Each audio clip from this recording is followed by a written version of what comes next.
Hello friends, एक बार पुनः आपका हमारे YouTube चैनल में स्वागत है। मित्रों,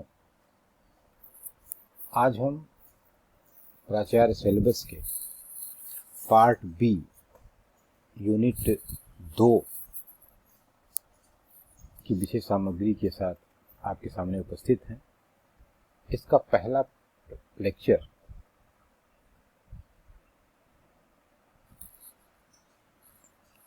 प्री इंडिपेंडेंस एजुकेशनल सिनेरियो हम देख चुके हैं। आज हम पोस्ट इंडिपेंडेंस एजुकेशनल सिनेरियो पर चर्चा करेंगे। मित्रों, इस YouTube चैनल में आपका स्वागत है और आपसे निवेदन है कि यदि आपने अभी तक इसको सब्सक्राइब नहीं किया है तो सब्सक्राइब कर लें। और एज यूजुअल आपसे निवेदन करना है कि चूंकि PDF बहुत सही और साफ नहीं है, तमाम टाइपिंग मिस्टेक्स है, कुछ एरर्स हैं, इसलिए आप ऑडियो ध्यान से सुने ताकि आपको कंटेंट समझने में कोई दिक्कत ना हो। तो चलिए प्रारंभ करते हैं। स्वतंत्रता प्राप्ति के बाद शिक्षा के क्षेत्र में जो पहला आयोग गठित हुआ उसे हम राधाकृष्णन आयोग के नाम से जानते हैं। इसने 48-49 के दौरान अपना कार्य किया और 25 अगस्त 1949 को इसने अपनी रिपोर्ट सबमिट की।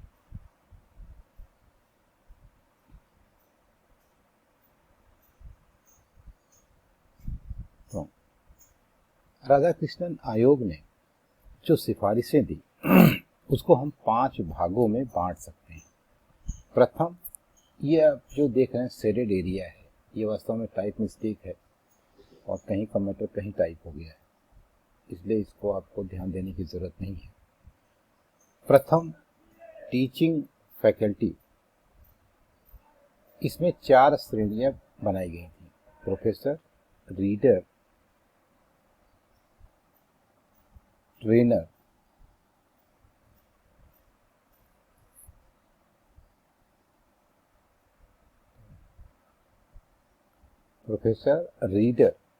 लेक्चरर तथा ट्रेनर। अध्यापन का साप्ताहिक भाग 18 घंटे निर्धारित किया गया था। अवकाश प्राप्ति की उम्र 60 वर्ष से 64 वर्ष के बीच निर्धारित की गई। दूसरा, जो उसका पार्ट था उसमें वो टीचिंग से संबंधित था, टीचिंग के स्तर से संबंधित था। यह निर्धारित किया गया कि विश्वविद्यालय अधिकतम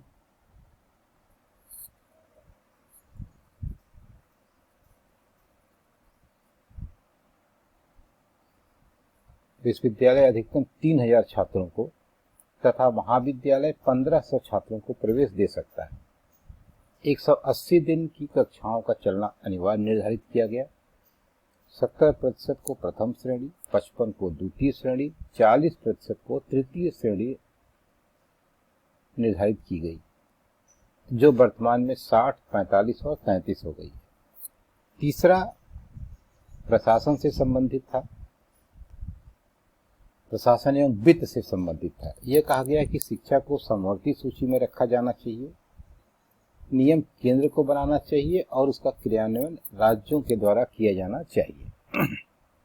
यह सुझाव दिया गया कि यूजीसी की स्थापना की जाए, वह विश्वविद्यालयी शिक्षा की संरचना तथा वित्तीय आवश्यकताओं का निर्धारण तथा उसके रख रखाव का कार्य संपन्न करे।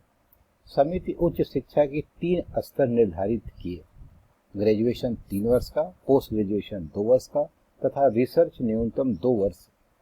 शिक्षा के प्रकार के संदर्भों में आयोग ने कहा कि शिक्षा को कला, विज्ञान, वाणिज्य तथा तकनीकी के आधार पर वर्गीकृत किया जाना चाहिए। यह सुझाव दिया गया कि प्रोफेशनल शिक्षा के लिए अलग से निकाय स्थापित किए जाएं, जैसे अध्यापक शिक्षा, कृषि शिक्षा, वाणिज्य शिक्षा, तकनीकी शिक्षा, चिकित्सा शिक्षा और विधि शिक्षा।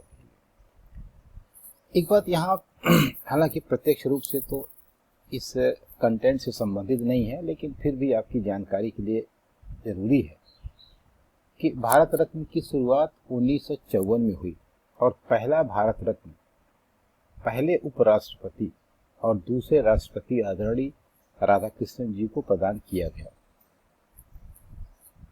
थोड़ी सी बात यहाँ और भी बता देते हैं जिसका संबंध डायरेक्ट इस कंटेंट से नहीं है, लेकिन जानकारी के लिए आपको ठीक है कि 1944 में, जैसा कि आपने पीछे देखा है, कि सार्जेंट कमेटी की रिपोर्ट आई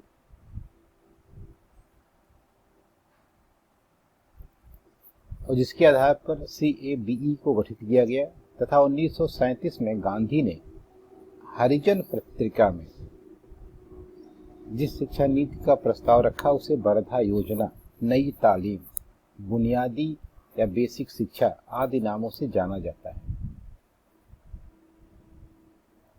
परंतु द्वितीय विश्व युद्ध के कारण यह लागू नहीं हो सकता।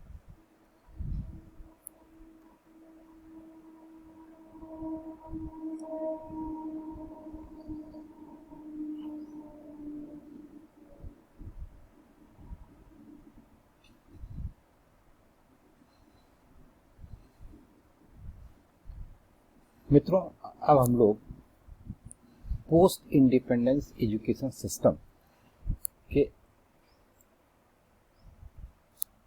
राधाकृष्णन आयोग के बाद जो डेवलपमेंट हुए उन पर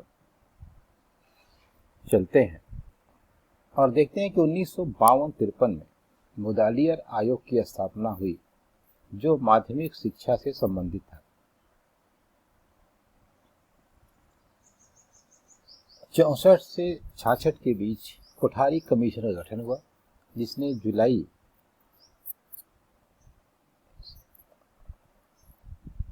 68 में अपनी रिपोर्ट सबमिट की। इसे नेशनल एजुकेशन कमीशन, राष्ट्रीय शिक्षा आयोग के नाम से भी जाना जाता है।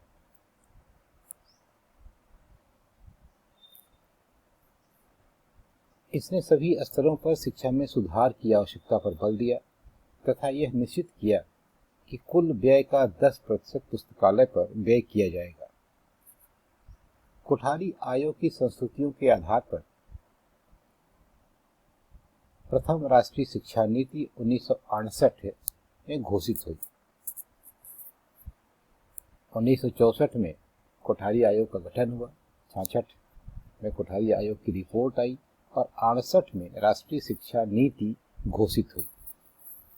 इसमें यह कहा गया कि सकल घरेलू उत्पाद का 6% शिक्षा को दिया जाए, परंतु आज तक 2% भी नहीं दिया जा सका। समाज सेवा का कार्य अनुभव को सभी स्तरों पर सम्मिलित करने का सुझाव दिया गया। नैतिक शिक्षा, व्यावसायिक शिक्षा, अध्यापकों का प्रशिक्षण, कृषि विज्ञान आदि के संदर्भ में भी सुझाव दिए गए। 1985 में शिक्षा कार्य दल का गठन हुआ। 1986 में राष्ट्रीय शिक्षा नीति आई जिसमें 6 से 14 वर्ष तक के बच्चों को प्राथमिक शिक्षा अनिवार्य कर दी गई तथा राजीव गांधी ने कौशल विकास को बढ़ावा दिया। 1990 में राममूर्ति शिक्षा समिति का गठन हुआ जिसका उद्देश्य 1986 में राष्ट्रीय शिक्षा नीति की समीक्षा करना था। 1992 में यशपाल समिति का गठन हुआ। कुछ महत्वपूर्ण संगठनों की स्थापना हुई जिसमें UGC की स्थापना 1956 में, NCERT की स्थापना 1961 में, KBS केंद्रीय विद्यालय संगठन की स्थापना 1965 में, ICSR की ICAR 1972 में, इग्नू की 1985 में, नवोदय विद्यालय की 1986 में, ऑपरेशन ब्लैक बोर्ड की 1987 में, राष्ट्रीय साक्षरता मिशन 1988 में, national institute of open schooling NIOS 1989 में, 1847 में, ये सामान्य इंफॉर्मेशन है, इसका इससे सीधा कोई संबंध नहीं है। इसमें पहला इंजीनियरिंग संस्थान IIT रुड़की जेम्स थॉमसन ने स्थापित किया। नई शिक्षा नीति ये 2019 में जो नई शिक्षा नीति आई उसकी मुख्य बातें। 2014 में TSR सुब्रमण्यम ने 5 सदस्यों के सहयोग से 2015 में नई शिक्षा नीति प्रस्तुत की, परंतु सरकार ने उसे स्वीकार नहीं किया। 2016 में के कस्तूरी रंगन की अध्यक्षता में पुनः समिति का गठन किया गया, जिसने 2019 में रिपोर्ट प्रस्तुत की। राइट टू एजुकेशन 2009 यह निश्चित करता है कि 6 से 14 वर्ष के बच्चों को निःशुल्क शिक्षा प्रदान की जाएगी। नई शिक्षा नीति 2019 में अध्ययन के वर्षों के आधार पर शिक्षा की कुल अवधि को 4 वर्गों में बांटा है। पहले 5 वर्ष, फिर 3 वर्ष, फिर 3 वर्ष और 4 वर्ष। प्रथम 5 वर्ष में प्ले ग्रुप से कक्षा 2 तक के छात्रों को सम्मिलित किया गया, जिसमें प्ले ग्रुप LKG, UKG 1 और 2 में पढ़ने वाले छात्र जिनकी उम्र 3 वर्ष से 8 वर्ष तक है को सम्मिलित किया गया है।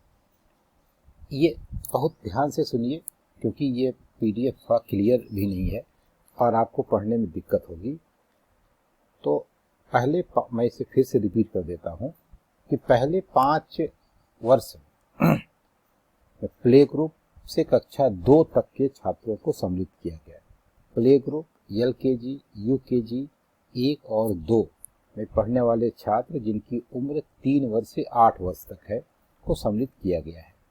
दूसरे 3 वर्ष के ब्लॉक में कक्षा 3, 4 और 5 के विद्यार्थियों को जिनकी उम्र 8 वर्ष से 11 वर्ष है को सम्मिलित किया गया। तीसरे ब्लॉक में 6, 7, 8 के विद्यार्थियों को जिनकी उम्र 11 वर्ष से 14 वर्ष तक है उनको सम्मिलित किया गया। अंतिम ब्लॉक में जो 4 वर्ष का है उसमें 9, 10, 11, 12 के विद्यार्थियों को सम्मिलित किया गया है, जिनकी उम्र 14 से 18 वर्ष घोषित की गई। अब जो निःशुल्क शिक्षा का अधिकार 6 से 14 वर्ष के बीच छात्रों का था, वह 3 वर्ष से लेकर 18 वर्ष तक के छात्रों का हो गया। तो यह है नई शिक्षा नीति है।